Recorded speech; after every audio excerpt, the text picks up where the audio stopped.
Əziz müəllimlər, xoş gördük hər birinizi. Bu videoda sizə hesablamalarla bağlı 2 testin izahını verəcəm. Bilirsiniz ki, 7-ci sinif texnologiya kitabında hesablamalara, düsturlara müəyyən qədər yer ayrılıb və 2 testin izahını verəcəm. Çünki bilirəm ki, bir çox müəllimlər hesablamalarda, bu düsturlarda çətinlik çəkir.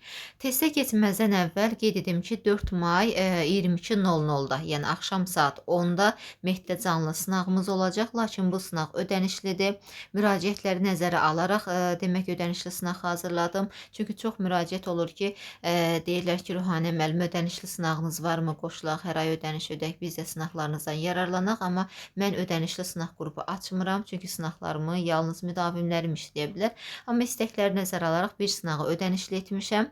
Dediyim kimi 4 may axşam saat 10-da Mehtdə canlı olacaq.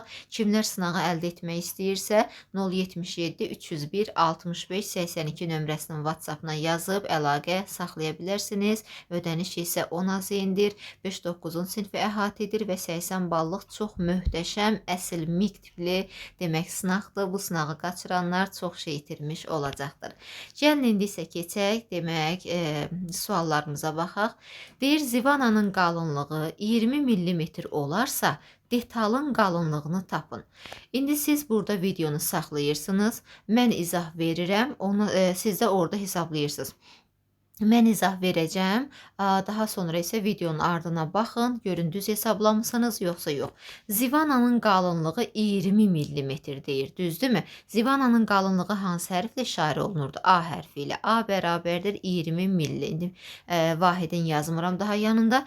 Detalın qalınlığını tapın. Detalın qalınlığı nə idi bəs? S0 bərabərdir sual.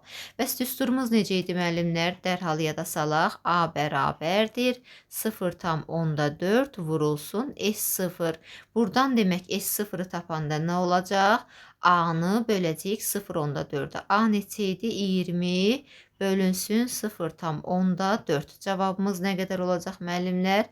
Bərabərdir demək 50 millimetr. Doğru cavab burada B variantıdır. Burada videonun tam versiyasına baxın, amma dediyim kimi əvvəlcə özünüz hesablayın, ondan sonra baxa bilərsiniz. Aha, indi isə davam edək. İkinci testə baxaq. Deyir ki, oduncağın eni 5 cm, uzunluğu 8 cm, hündürlüyü 4 cm, kütləsi isə 80 qram olarsa, oduncağın sıxlığını tapın. İlk öncə yada salaq görək, oduncağın sıxlığı hansı düsturla hesablanırdı? Demişdik ki, demək nə? Rho bərabərdir M bölünsün V. Düzdürmü müəllimlər? İndi baxın, burada M-i verib bizə. Bəs həcmi necə tapaq? M verib ki 80 qramdır. Bəs V nəyə bərabərdir? Yadda saxlayın ki V bərabərdir oduncağın eni uzunu bir də hündürlüyünün hasili. A vurulsun B vurulsun C-dir. Deməli qiymətlərin yerinə qoysaq birinci həcmi hesablayaq. 5 vurulsun demək 8 düzdürmü? Bu da vurulsun neçə? Hündürlük 4. 5-8-in 40, onu da 4'ə vuranda eləyəcək 160 deməli kub santimetr, düzdür? V-ni tapdıq 160. İndi aparıb burada yerinə qoysaq nə edəcək? M nə qədərdir? 80 bölünsün 160. O da nə qədər eləyəcək? 2'də 1, o da yəni 0,5 qram bölünsün kub santimetr. Bu da ikinci testimizin izahı. Yəni burada rho oduncağın sıxlığıdır. M kütləsidir. V də həcmdir. V-ni indi bizə birbaşa verməyib, en uzun hündürlük şəklində veribsə, deməli nə edəcək? Bir-birinə vurub V-ni tapacaq. Sonra qiymətin qoyub yerinə hesablayacaq. İnanıram ki, bir çoxunuz üçün yararlı olacaq bu video.